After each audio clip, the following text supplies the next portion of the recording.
अपनी क्लास चल रही थी सूचना प्रौद्योगिकी के उपकरण और टूल्स में, और उसकी एक क्लास हो चुकी थी।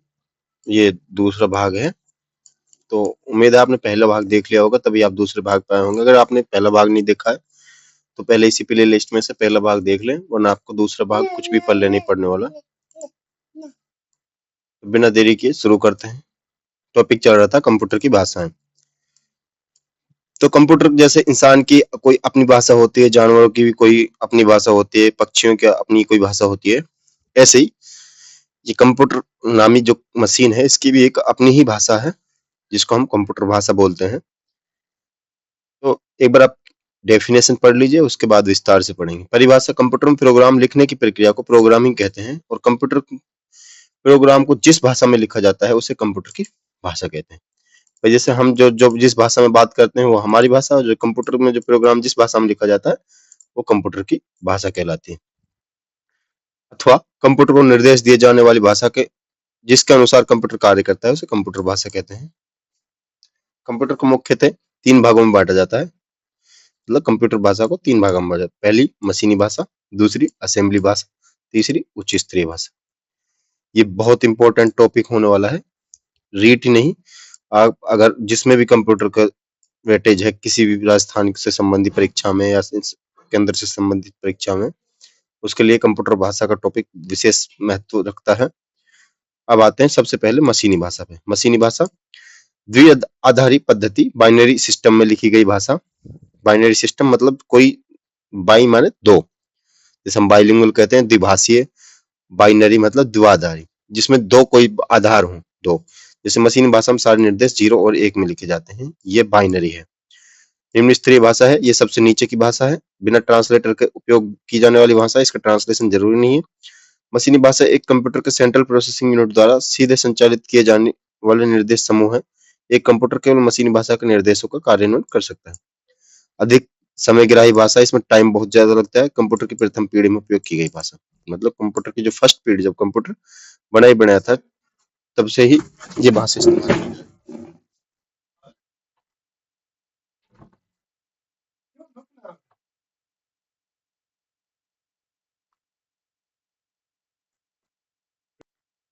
नंबर 2 पे आ जाती है असेंबली भाषा।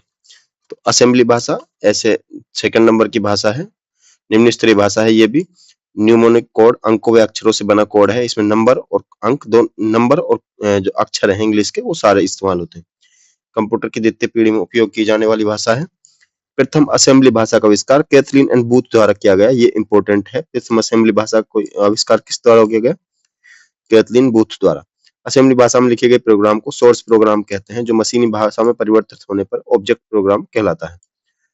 असेंबलर असेंबली भाषा को मशीनी भाषा में बदलने का सॉफ्टवेयर प्रोग्राम करता है। देखो, अगर उच्च स्तरीय भाषा भी देंगे वो भी चेंज होकर मशीनी भाषा में आ जाएगी।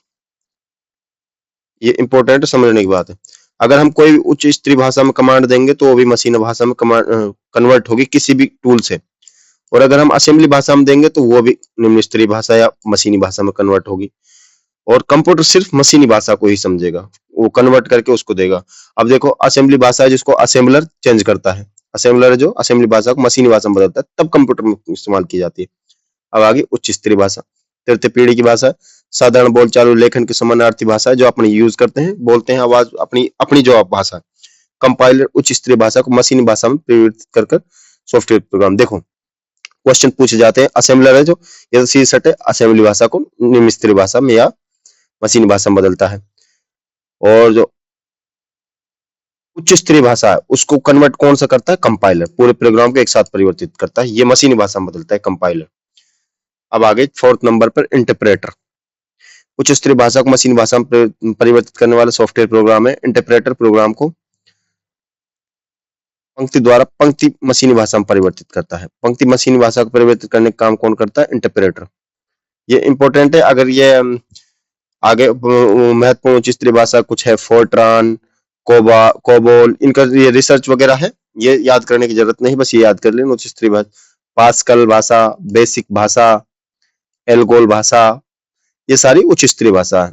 अब आगे सी भाषा, सी भाषा, C++ भाषा, ये इंपॉर्टेंट है, ये थोड़ी याद रखनी। सी प्लस भाषा 1972 में AT&T बेल प्रयोगशाला में विकसित नवीन कंप्यूटर सॉफ्टवेयर तथा प्रोग्राम विकसित करने वाली भाषा, छोटे कंप्यूटर के नवीन संस्करण C18 चल रहा है। और C++, यह C++ ऑब्जेक्ट ओरिएंटेशन प्रोग्रामिंग भाषा है। ये ऑब्जेक्ट ओरिएंटेड प्रोग्राम भाषा है। अब है कोमल, पूरा नाम है कॉमन एल्गोरिथम लैंग्वेज। ये भी गणना में प्रयुक्त भाषा है। बेसिक और पास्कल भाषा का मिला जुला है। एक लोगो 1900, ये ग्राफिक लोगो है। लोगो ग्राफिक्स है और रेखानुकृति से संबंधित है। अब जावा, ये जावा भी कंप्यूटर की भाषा है। ये आपने बहुत सुना होगा, जावा मोबाइल वगैरह आते थे, लेकिन जावा असल में कंप्यूटर भाषा है।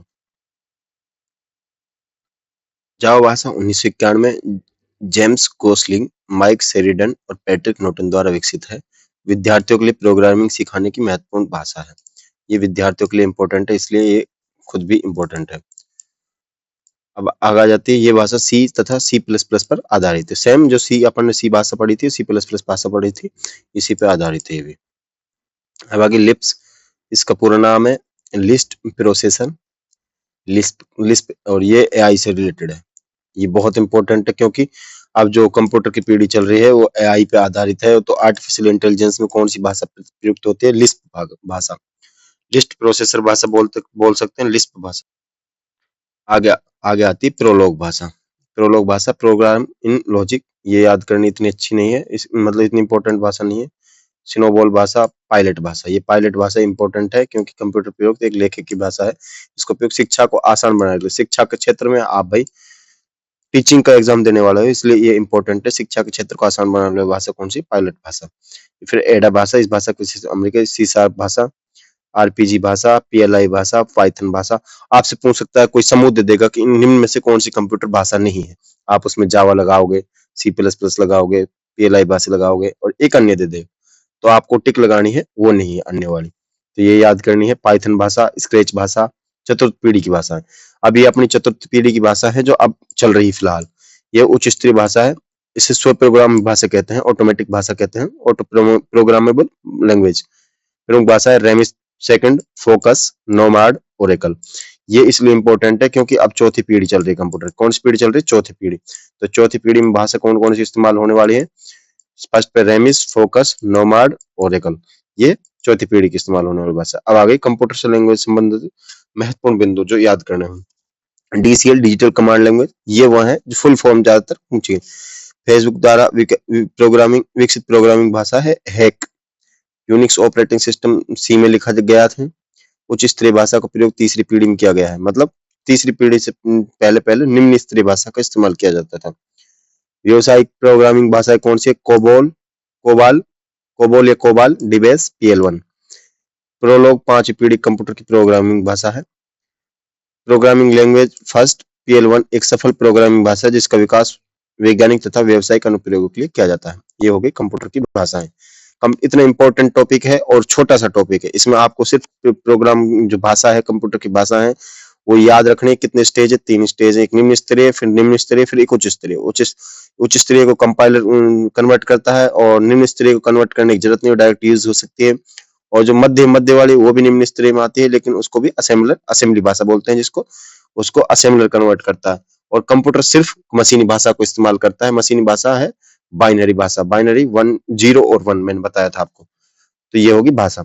अब आगे कंप्यूटर सॉफ्टवेयर, ऑपरेटिंग सिस्टम तथा माइक्रोसॉफ्ट विंडोज। जो ऑपरेटिंग सिस्टम होता है कंप्यूटर का, जैसे आईफोन में iOS होता है, आईफोन ऑपरेटिंग सिस्टम। ऐसे एंड्रॉइड में एओएस होता है, एंड्रॉइड ऑपरेटिंग सिस्टम। एओएस में ऑक्सीजन ओएस हो सकता है। वन प्लस के फोन में ऑक्सीजन ओएस इस्तेमाल होता है। वीवो के फोन में वीवो का इस्तेमाल होता है। और जो गूगल से संबंधित, मोटरोला से संबंधित फोन है, उनमें ज्यादातर एंड्रॉइड 1 का इस्तेमाल होता है। ये ऑपरेटिंग सिस्टम है। कंप्यूटर सॉफ्टवेयर, ऑपरेटिंग सिस्टम तथा माइक्रोसॉफ्ट विंडोज। सॉफ्टवेयर निर्देशों और प्रोग्रामों का समूह होता है जो कंप्यूटर को सूचना प्रोसेस करने का निर्देश देता है। सॉफ्टवेयर सिस्टम के विभिन्न कार्यों को नियंत्रित करता है। सॉफ्टवेयर कंप्यूटर के विभिन्न हार्डवेयर उपकरणों को नियंत्रित करने का कार्य करता है। देखो, कंप्यूटर में हार्डवेयर भी होते हैं, सॉफ्टवेयर होते हैं। वैसे अगर मजबूती में लगाएं तो हार्डवेयर ज्यादा मजबूत होते हैं, क्योंकि सॉफ्टवेयर को हम छू ही नहीं सकते, टच नहीं कर सकते। लेकिन हार्डवेयर है, जो भी हार्डवेयर उनको ऑपरेट करने का काम क्या करता है? सॉफ्टवेयर करता है। जैसे हमने म्यूजिक प्ले किया, तभी हार्डवेयर में म्यूजिक बजेगा। अगर हम म्यूजिक सॉफ्टवेयर से प्ले नहीं करेंगे तो म्यूजिक नहीं बजेगा। और कुछ ऐसी चीज भी हैं जो हार्डवेयर से प्रोसेस होती हैं, लेकिन वो सॉफ्टवेयर होते हैं। जैसे हमें माउस है, माउस हार्डवेयर इसको इस्तेमाल कर रहा हूँ, तो यहाँ सॉफ्टवेयर काम हो रहा है। तो ये एक दूसरे से डिपेंड है, लेकिन ये 101% है कि जो हार्डवेयर को ऑपरेट करने के लिए सॉफ्टवेयर की जरूरत 101% पड़ेगी। ये एक दूसरे पर निर्भर है। सॉफ्टवेयर विभिन्न प्रोग्राम का समूह होता है जिसकी सहायता से कंप्यूटर पर विभिन्न प्रकार के कार्य किए जा सकते हैं। कंप्यूटर में प्रयोग आने वाले सभी प्रकार के हार्डवेयर को नियंत्रित प्रोग्राम प्रयोग में लेने के सॉफ्टवेयर की आवश्यकता होती है। ये इंपॉर्टेंट टॉपिक है। कंप्यूटर का हार्डवेयर सॉफ्टवेयर के अनुदेशों से के ही अनुसार काम करता है। मतलब जहाँ सॉफ्टवेयर ने सूचना दे दी वही हार्डवेयर में होगी। जैसे हमने कोई मूवी प्ले कर दी सॉफ्टवेयर के थ्रू और वो स्क्रीन पे दिखाई देगी, मतलब स्क्रीन में जो हार्डवेयर है हमारी उस पर दिखाई दे रही है, वो सॉफ्टवेयर के थ्रू दिखाई दे रही है। तो ये सॉफ्टवेयर के निर्देशकों या निर्देश या अनुदेश के आधार पे ही कार्य करता है हार्डवेयर। अब आगे सॉफ्टवेयर सॉफ्टवेयर दो प्रकार के होते हैं। ये बहुत इंपॉर्टेंट टॉपिक है क्योंकि शिक्षा से क्षेत्र से जुड़ा हुआ टॉपिक है। इसको स्टार लगा के लिखना है। इसमें होते हैं सिस्टम सॉफ्टवेयर और एप्लीकेशन सॉफ्टवेयर। एक बार मैं समझा दूं आपको। मैंने आपको पहले बताया था पिछली क्लास में, एक हार्डवेयर एक सॉफ्टवेयर। मैंने बताया था जिन चीजों को हम टच कर सकते हैं वो सारी हार्डवेयर है, और जिन चीजों को हम टच नहीं कर सकते लेकिन हम महसूस कर सकते हैं कि ये चीज है, वो सॉफ्टवेयर है। कंप्यूटर से रिलेटेड हम अपनी वास्तविक जिंदगी से रिलेट नहीं कर रहे अभी, वास्तविक जिंदगी में कुछ अलग है। अब इसमें सॉफ्टवेयर में भी दो तरीके के सॉफ्टवेयर होते हैं, एक सिस्टम सॉफ्टवेयर, एक एप्लीकेशन सॉफ्टवेयर। सिस्टम सॉफ्टवेयर वो है जिनसे हमारा सिस्टम बेसिक सिस्टम वर्क करता है।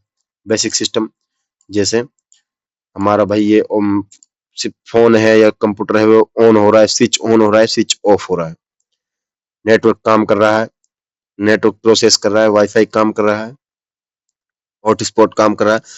ये जो बेसिक जिनके बिना फोन या कंप्यूटर का चलना पॉसिबल नहीं है, ये हो गए सिस्टम सॉफ्टवेयर। एक ऑपरेटिंग सिस्टम सबसे महत्वपूर्ण है, ऑपरेटिंग सिस्टम जो ऑपरेट करता है उसको।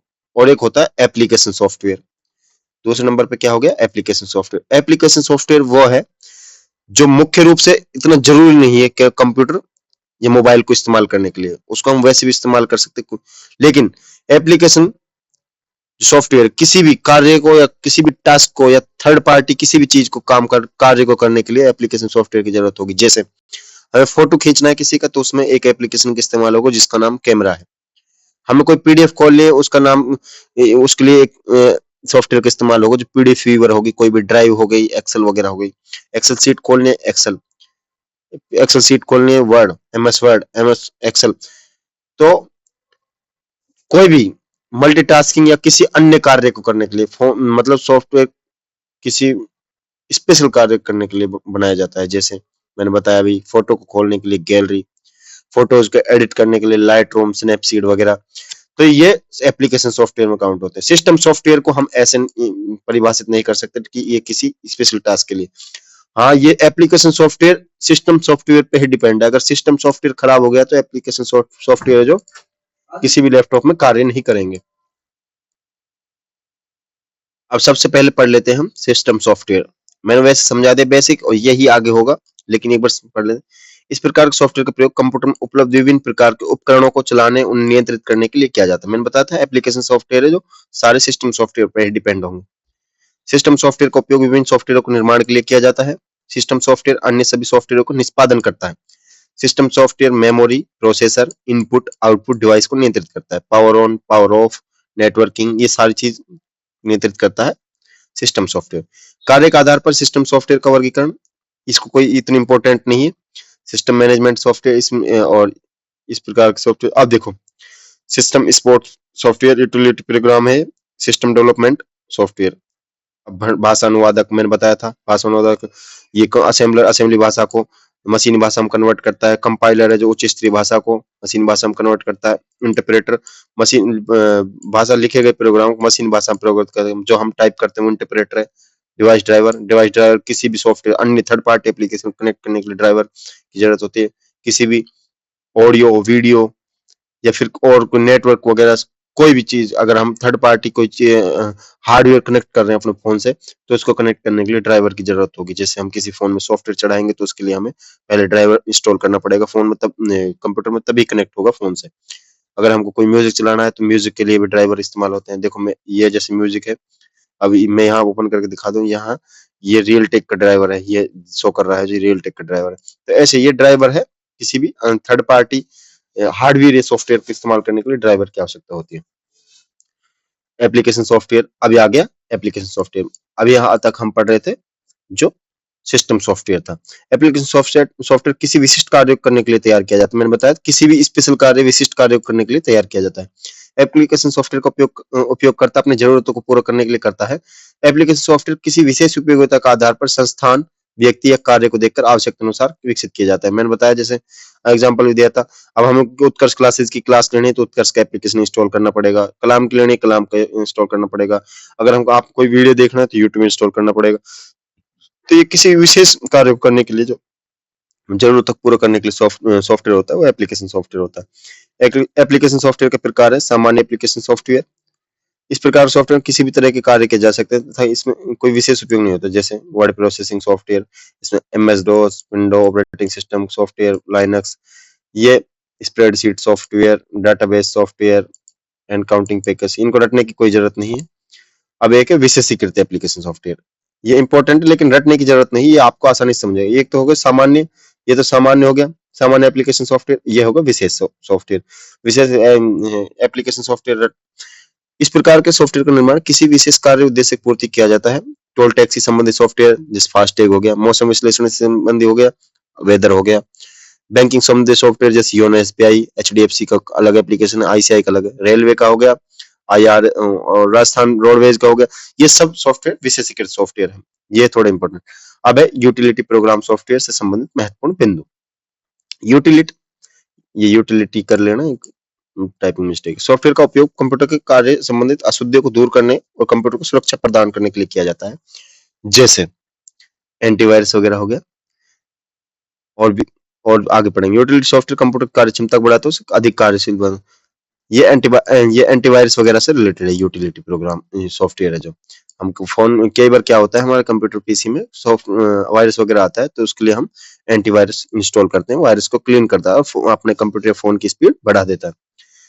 Disc defragmenter, data cleanup, system restore program, antivirus program, scan, ये सारे यूटिलिटी सॉफ्टवेयर के प्रकार हैं। ये सारे ऐसे और ई तक यूटिलिटी सॉफ्टवेयर के प्रकार हैं। इनमें से अगर आप याद करना चाहो तो लिख सकते हो, वैसे इतना इंपॉर्टेंट है नहीं, बस यूटिलिटी पूछ सकता है यूटिलिटी सॉफ्टवेयर किस काम आता है तो उसमें ऑप्शन दे देगा, वो बस डायरेक्ट करना, या फिर किसी यूटिलिटी सॉफ्टवेयर का नाम दे देगा कि इनका क्या कार्य है। महत्वपूर्ण बिंदु, इंटरनेट का प्रथम सफल सॉफ्टवेयर मोज़ेक है। मोज़ेक का अभी भी ब्राउजर इस्तेमाल किया जाता है। आर्किटेक्ट नक्शा बनाने के लिए ऑटोकैड सॉफ्टवेयर का इस्तेमाल किया जाता है। सर्वप्रथम कंप्यूटर में देखने वाला वायरस हो रखा है, वायरस है, सी ब्रेन है। जो कंप्यूटर में सबसे पहले वायरस पाया गया है वो सी ब्रेन है। फाइल कंप्रेशन का उपयोग करके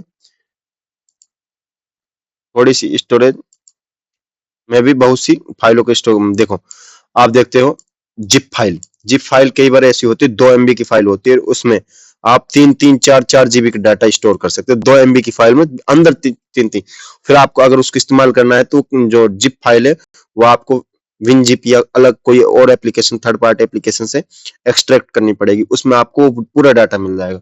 आप किसी का एप्लीकेशन, मान लो पबजी का एप्लीकेशन है, पबजी मोबाइल खेलते हैं, गेमिंग एप्लीकेशन है वो, मान लो एंड्रॉइड के लिए 4 GB का है। अगर आप उसको चाहो तो आप 10 MB या 12 MB में भी कन्वर्ट कर सकते हो। कैसे? उसको जिप फाइल में कन्वर्ट करना पड़ेगा, और अगर उसको इस्तेमाल करना है तो आपको जिप फाइल से वापस उतने ही जीबी का करना पड़ेगा, 4 GB का, तभी इस्तेमाल कर सकते हैं। अगर जिप फाइल में इस्तेमाल करना चाहे इस्तेमाल नहीं कर सकते, क्योंकि वो अनइंस्टॉल्ड एप्लीकेशन होता है। इंस्टॉल करने पर उसका दोबारा से स्टोरेज इतने बड़े हो जाएगा। निरंतर सक्रिय सिस्टम प्रोग्राम प्रोसेस को डीमन कहते हैं। बग को तत्काल समाधान के रूप में प्रदान की गई त्वरित मरम्मत को पेच कहा जाता है। ये इंपॉर्टेंट है।